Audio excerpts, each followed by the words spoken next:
Welcome back to One on One. I'm Christian Binder. I'm here with Josh Norris and Alex Rosenbaum, who are set to talk recent big events in the NFL.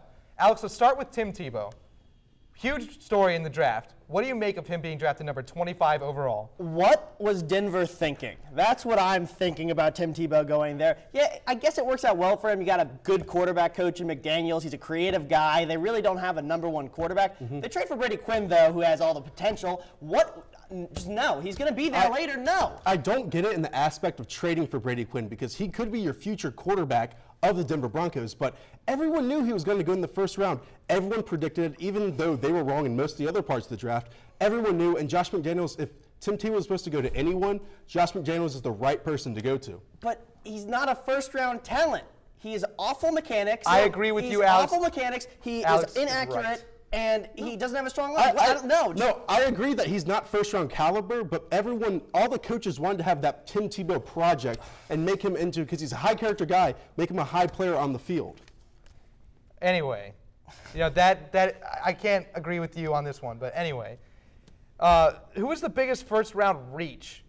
Josh, there's a lot of people. Tebow, one of them. Who was the biggest first-round reach? I'm not going to go with Tyson Alu at Jacksonville at number 10. How can you not go with him? Because I think it shows that let me explain this. I think it shows that we only know about half of what goes on in NFL war rooms. If you think about Todd McShay, Mel Kiper, Mike Mayock, we think that they're immortal guys that know everything about the draft. They don't know anything. We don't know anything that goes on in the first round and in those NFL war rooms. He was the best 4-3 defensive tackle left on the board, and they wanted Rolando McClain or C.J. Spinner, and they kind of freaked out. They project him as a 3-4. That's what they're projecting him. The 3-4 end is what he was projected. Right. He's quick. He's one of the weakest defensive tackles in this draft, far and away. Audric can play the tackle in the 4-3. Thank you. So could Dan Williams, even though he'd be a big one. It just doesn't make sense. He's clearly the biggest reach. Well, another surprise for me was Kyle Wilson being taken after Devin McCourty and the corner from Kareem Jackson from Alabama. I think that Kyle Wilson is much better than both of those guys. Right. So going off of that, who was the best value pick in the first round, Alex? In the first round, Dez Bryant.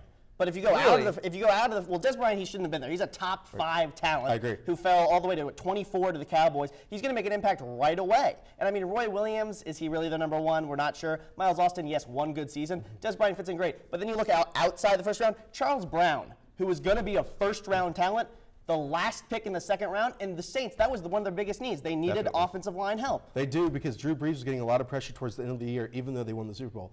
To me, it's Jimmy Clausen. How does this guy fall to 48th overall? He's going to be the franchise quarterback next year, not this coming season for the Panthers, but next year, because the Panthers have gotten really stingy paying money to the quarterbacks. And if Matt Moore does well, then they're not going to be able to pay him. And if he does poorly, they've got Jimmy Clausen waiting right there for him, and they signed Tony Pike. They drafted him in the 6th round, so he's going to be their backup quarterback. So they're set at the quarterback position now. No, I like that pick. That was a good pick. I think you're being a little bit of a homer here. I mean, they drafted, like, what, 3 quarterbacks in the draft? You count on Just two. So, come on. You'd be such a homer. But all right. Let's move on here. The new schedules have been released. Which team has the hardest road to the playoffs, Josh? Tennessee Titans. They started the year 0-6 last year. They can't get off to that start again. They have to play the NFC East. They're away at the Giants and at the Cowboys. They have to play the Eagles and the improved Redskins. If they don't start the season off well, they face 6 playoff teams this upcoming season. The Tennessee Titans have to play at the beginning, and their road gets harder towards the end as well. They play the AFC West, though, for the division. You've got one playoff team. Don't even tell me Denver's going to be as good as they were last year. They're not going to start 6-0 again. You have the Raiders, who knows what they're doing, and then that's just not going to end up working. That's easy for them. That's walk in the park.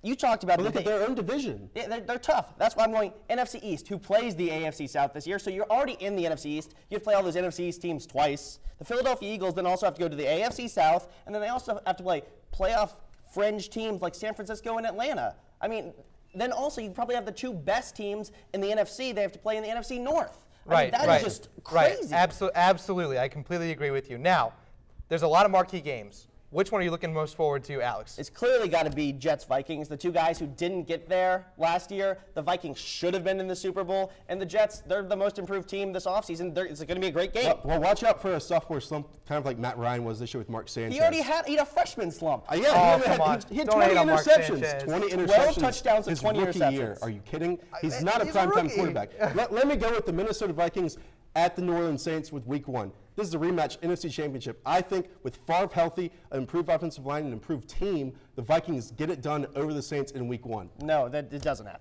Are you kidding me? Okay, let's just talk about the Jets for a second. All right. How many primetime games? Back up. I want to watch every single primetime game. That Well, the they have Jets a are lot on. of them. Exactly.